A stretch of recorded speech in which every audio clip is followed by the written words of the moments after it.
Hello everybody, this is TipTop Gaming here today with another Magic the Gathering video. In today's video, I'm going to be breaking down the January 13th, 2020 banned and restricted announcement.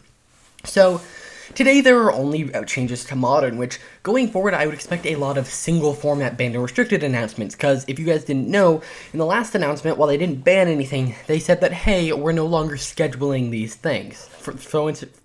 So that's why you don't actually see a next banned and restricted announcement right here. But there were 3 cards banned in Modern, and, I was actually watching a video of someone, and they're like, if these 3 things don't happen, Modern is pretty much dead, and 2 of them made it on the list. Now, what was banned? Mox Opal, Oko Thief of Crowns, he's banned in everything, and Microsynth Lattice. Now, why don't we just read through what they have to say and all of this right now. Over the last several weeks, base blue-green decks using Urza Lord High Artificer have risen to the top of competitive Modern, earning the most 5-0 trophies in Magic Online League play and maintaining a non-mirror match win percentage of more than 55%. So that's pretty dominant within the meta. Now, I'm not a huge Modern player. My primary way to play Magic the Gathering is through MTG Arena, and as such, Historic and Standard are my 2 kind of formats I know, and Brawl a little bit. However, Modern, I do not know that well, but we'll see what they have to say, and I do know a decent amount.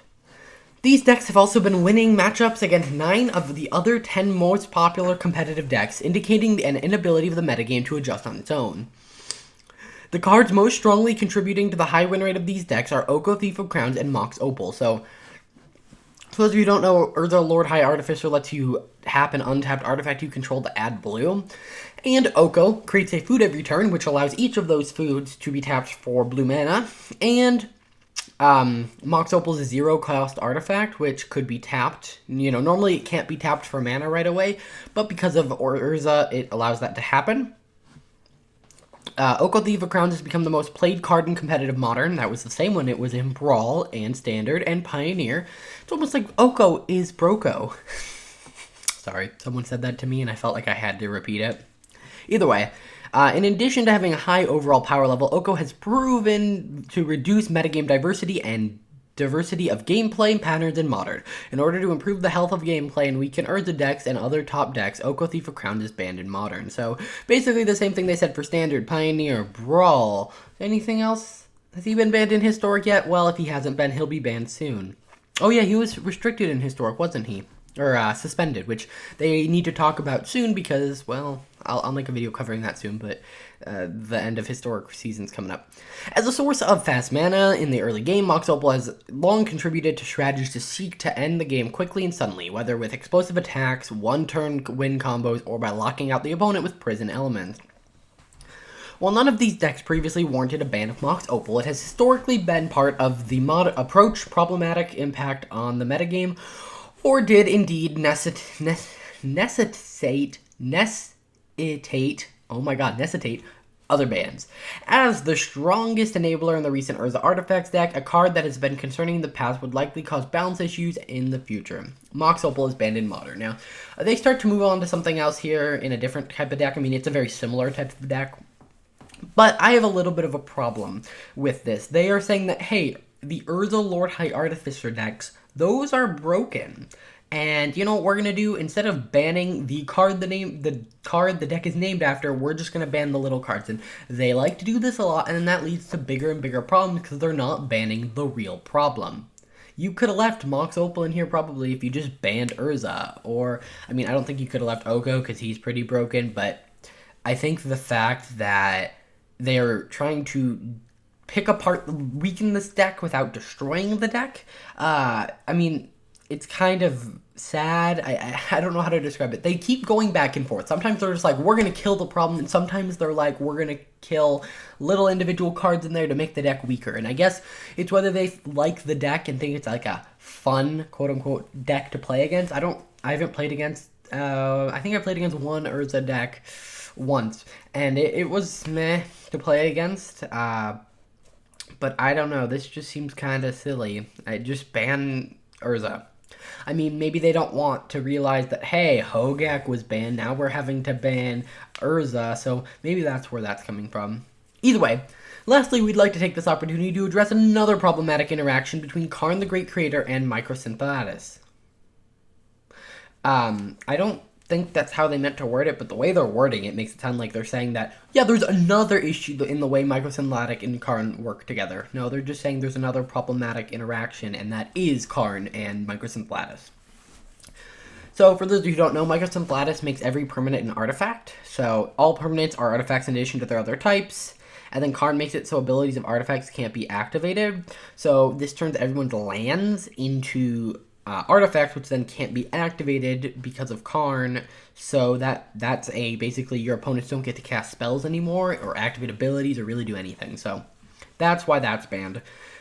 But this combination popular in Eldrazi and other Tron decks can completely lock out opponents from casting further spells. While decks featuring this combination often win in other ways, the deck building cost to include the interaction is low, causing it to show up more than is fun in competitive play. As a result, we're banning Microcynthalatus, which I think is the right choice. If you're going to ban Karn or Microcynthalatus, I think that Karn has more space to build around, and I don't think Karn by himself is a problematic card. I know a lot of people have issues with using your sideboard as a place to go fetch things, but if you're playing an artifact-heavy deck, your sideboard is probably already filled with artifacts, and so I think that Karn is actually a pretty appropriate card for Modern. Microcynthalatus has just less to build around. I mean, it has the players may spend mana as those mana of any color, but, like, I don't really think it has that much that's interesting to build around it, and it's an older card, so they're not really making money off of it, so that's why they banned that one. Well, the primary motivation for this last change is unfun play patterns. So they have stated in the past that a lot of their only metric is, like, how popular the deck is, but they keep going back and forth on unfunness.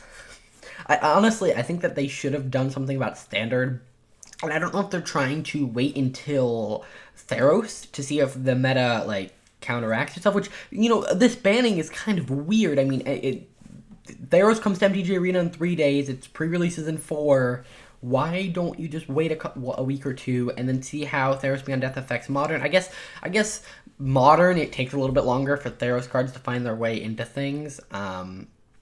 But I guess that's why they're not making any bans in Standard, because for all they know, with all the all the enchantment hate, because while there are a ton of enchantments in Theros Beyond Death, there's a lot of enchantment hate too, and so maybe they're thinking that will balance out Fires of Invention, which is a, you know, really unhealthy deck, but I don't know. Either way, we feel this was the ban was warranted based on the popularity and strength of those decks in the metagame, so I don't disagree. I think that combo's kind of busted. I think that, and they're about to talk about another combo coming out with Theros in this next problem, but in this next thing, and it kind of confirms what I was saying about them waiting with Standard. For Pioneer, we've generally been happy with how the metagame has been evolving and are determined that there are no changes at this time.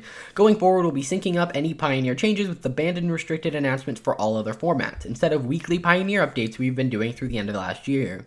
You can expect an update cadence similar to every 6 weeks, or whenever banned and restricted changes for other formats are needed. So basically, they're going to do a banned and restricted announcement every 6 weeks. But they don't have to. They could do it, you know, they could make this banned announcement and then next Monday be like, oh my god, on MTG Arena, Fires of Invention is just worse than ever. Let's ban it before everyone gets their hands on Theros. So they could do that technically, but yeah.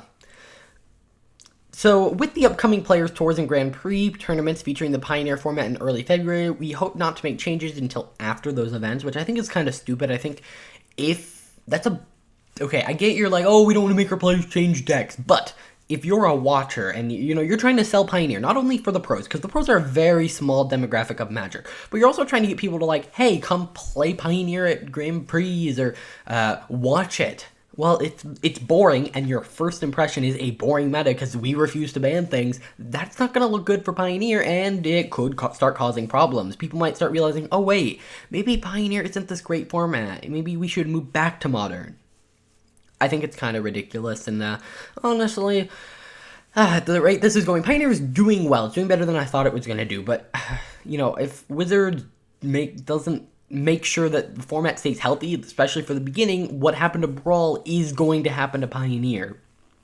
Either way, we're also aware of the community buzz around the combination of Heliod, Suncrown, and Walking Ballista in Pioneer. In keeping with our philosophy of letting the Pioneer metagame prove itself through play results, our plan is not to take any preemptive action against this combination.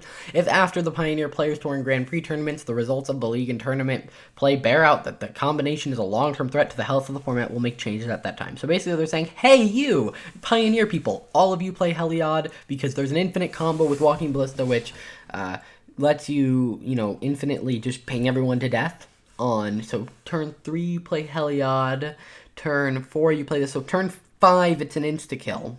And that's assuming you don't ramp into anything, any of that. I think that's kind of ridiculous, and the fact that they're like, nope, we're not banning things till after this Pro Tour event because we don't want to mess with the pros. You know what? You can go die?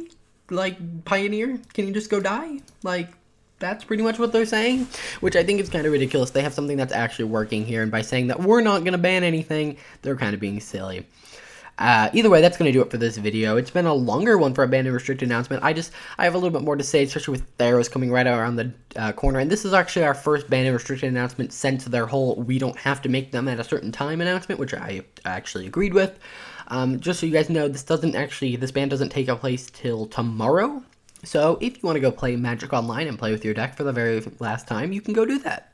Alrighty guys, that's going to do it for this video. See you guys in the next one. Bye.